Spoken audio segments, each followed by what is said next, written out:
Hello everyone, this is Sudheer Mavadi, sport journalist and commentator. Mumbai వాళ్ళ first victory సాధించారు ఈరోజు home crowd ముందు. ఒక ఎఫర్ట్లెస్ విన్, వాళ్ళకు ఒక కేక్ వాక్ లాంటి win against Kolkata Knight Riders. And మొత్తానికి I think it's good for them. ఎందుకంటే బోనీ అయితే కొట్టారు 2025 టోర్నమెంట్లో ఫస్ట్ టూ మ్యాచెస్లో. వి ఆల్ నో దట్ చాలా పూర్ పర్ఫార్మెన్స్ కనబరిచింది ముంబై. చెన్నై చేతిలో ఓడిపోయినారు, చెన్నైలో. ఆ తర్వాత అహ్మదాబాద్లో గుజరాత్ టైటన్స్ చేతిలో ఓడిపోయినారు. అండ్ ఈరోజు నిజంగా చెప్పాలంటే చాలా మంచి ప్రదర్శన, ఆల్రౌండ్ ప్రదర్శన. టాస్ గెలిచిన Hardik Pandya without any hesitation bowling చేయడానికి నిర్ణయం తీసుకున్నాడు. And their bowlers did a fantastic job. First ఓవర్లోనే వికెట్ ఫర్ ట్రెంట్ బోల్ట్. చాలా పాపులర్ అతను ఫస్ట్ ఓవర్లో వికెట్ తీయడానికి. అండ్ ఈ సంవత్సరం మొత్తానికి ఫస్ట్ ఓవర్లో అతనికి వికెట్ లభించింది. And Deepak Chahar also bowled well. And but the star of their bowling was Ashwani Kumar from Punjab. 23-year-old left arm baseman really troubled everyone, bowled excellently and 4 wickets కూడా తీసుకున్నాడు. What a beginning for this youngster.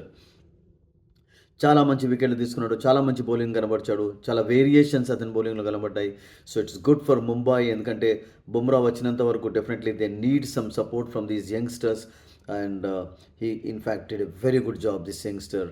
So వాళ్ళ Mumbai scouts నిజంగా చెప్పాలంటే చాలా మంచి బౌలర్ని అయితే ఎంచుకున్నారని చెప్పాలి. Because ఈ ఈ షోడ్ లాట్ ఆఫ్ క్వాలిటీ. చాలా మంచి పేస్ తోటి బౌలింగ్ చేశాడు, వేరియేషన్ కనబరిచాడు. And this left arm spin basemen certainly ఒక ఫ్యూచర్ ఉన్న బౌలర్ లాగా కనబడుతున్నాడు. సో మొత్తానికి it's a good win for them actually. So good start actually ఈ 2025 సీజన్లో. ఎందుకంటే విక్టరీ కొరకు చాలా ఎదురు చూశారు ఫస్ట్ టూ మ్యాచెస్ తర్వాత. టూ మ్యాచెస్లో ఏది కూడా వర్కౌట్ కాలేదు. And today Rickelton also played well. And Jacks also ఉన్నంత వరకు మంచి ఇన్నింగ్స్ ఆడాడు. అండ్ సూర్యకుమార్ యాదవ్ చివరిలో జస్ట్ 9 డెలివరీస్లో 27 నాట్ అవుట్. అండ్ మొత్తానికి they will be relaxed today, they will sleep well actually. ఎందుకంటే 2 డిఫీట్స్ వల్ల చాలా ప్రెషర్లోకి నెట్టేసి అందులో డౌటే లేదు.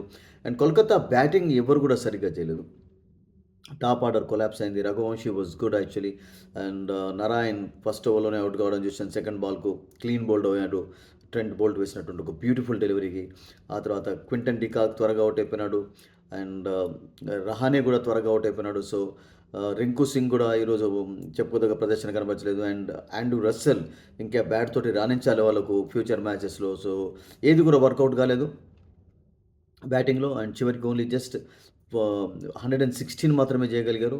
And they were all out in fact in 16.4 overs.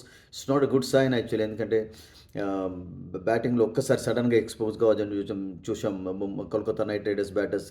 And there was of course bit of moment for the bowlers in the initial stages. కొంచెం breeze ఉండడంతో Trent Boult got the ball to move in the beginning. So next మ్యాచ్లో Kolkata will be playing Sunrisers Hyderabad in front of their own crowd. And వెంటనే వాళ్ళు ఇప్పుడు కలకత్తా వెళ్ళిపోతారు. So Mumbai Indians will go to Lucknow to play against Lucknow super Giants. And these two matches will be very very interesting. So ఈ win అనేది నేను అనుకుంటాను bit of రిలీఫ్ని అయితే ఇస్తుంది ముంబైకి. ఎందుకంటే ఫస్ట్ టూ మ్యాచెస్లో ఏది వర్కౌట్ కాలేదు, చాలా పూర్ పర్ఫార్మెన్స్ కనబరిచారు. And this win of course will work like a tonic for them in the coming matches.